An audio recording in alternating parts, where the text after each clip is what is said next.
The word Islam comes from a word meaning peace and translates to submission to God in English. The Holy Quran teaches patience and God consciousness in everything we do.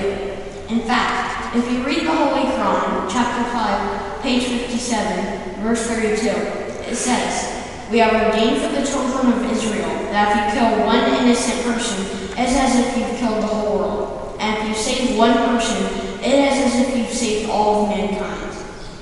Also, I'm with? Sayyid Ibrahim Zori. Okay. Ibrahim, you've become very popular because of a speech you're asked that you wrote. And you wrote it because it was a competition. And you wrote your speech.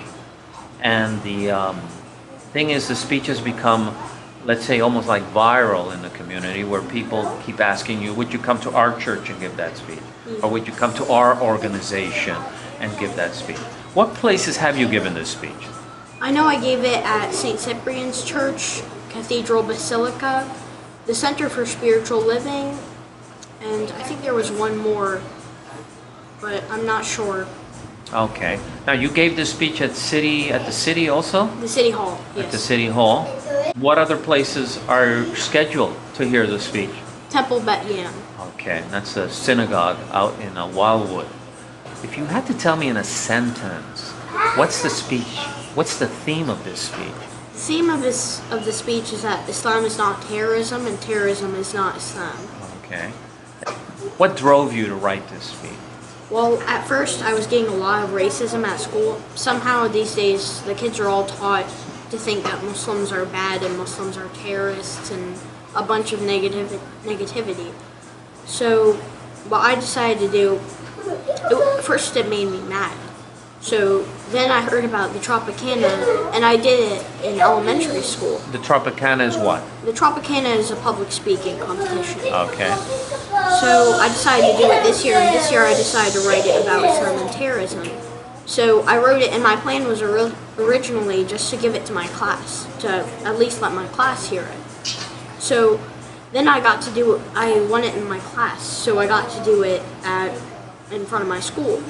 And it wasn't in front of all the kids in the school because they do have a lot of negativity with that type of thing. Mm-hmm.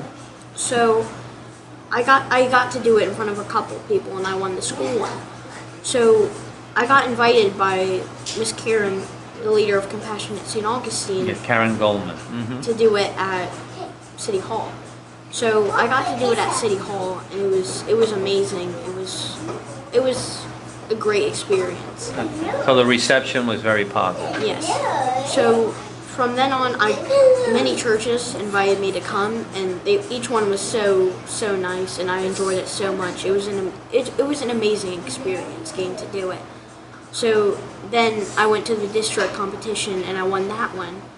Then I got to go to Cathedral, and Cathedral I think was the most fun I've had with the speech. I was there. The reception was thunderous. I will respect your religion. When you respect mine, my name is Ibrahim Zori, and I am a Muslim, not a terrorist.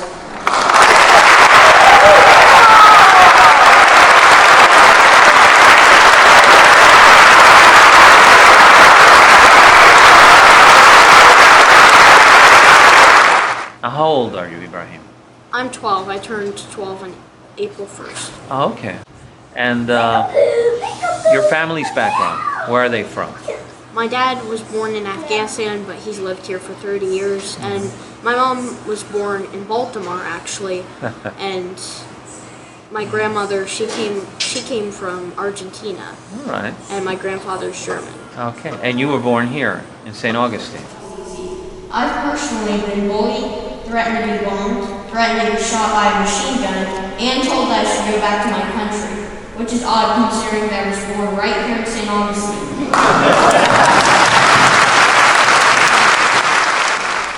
So you're a local product. Okay. Yeah. So I could find you at the flea market. Yeah, probably. 20% off.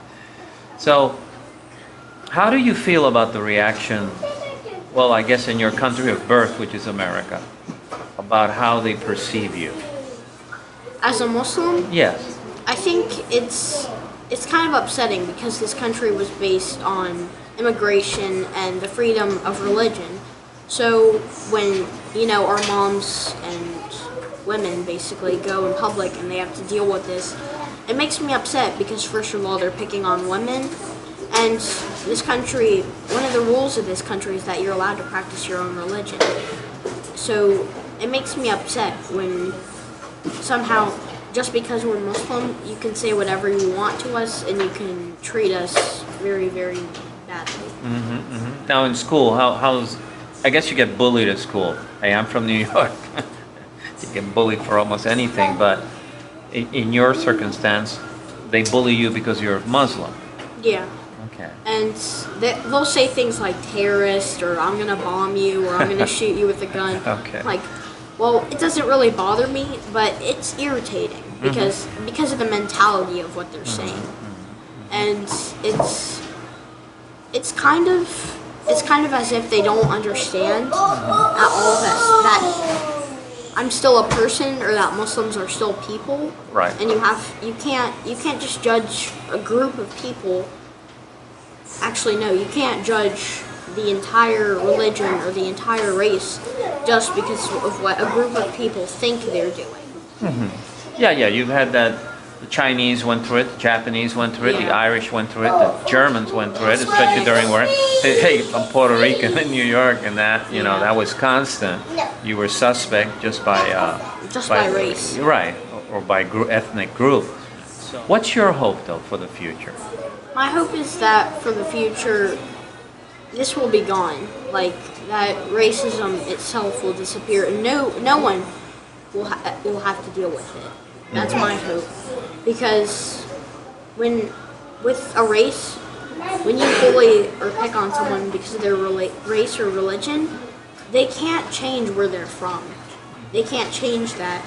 And it's extremely messed up, because when they do this, it makes them somehow feel like they're defending their country or themselves or whatever they feel like they're defending, but it's wrong. Now, you have friends at school? Yes.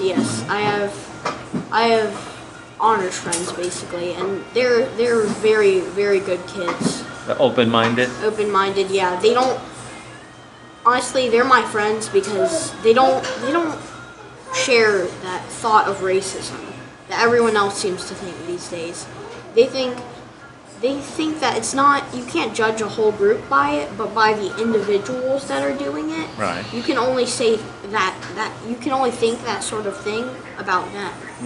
You can't just judge the whole group of people. Right. Well, I grew up in the Martin Luther King time. Yeah, and he said, judge them by their character and not by the color of their skin. There's a rap song that's very popular by a black rapper who says, "It seems that my sins are the color of my skin," and so that people prejudge you already, just as you walk in the room. And so, the next place, you're going to give your speech a PTA meeting or something of some sort. Yes. Also. Okay.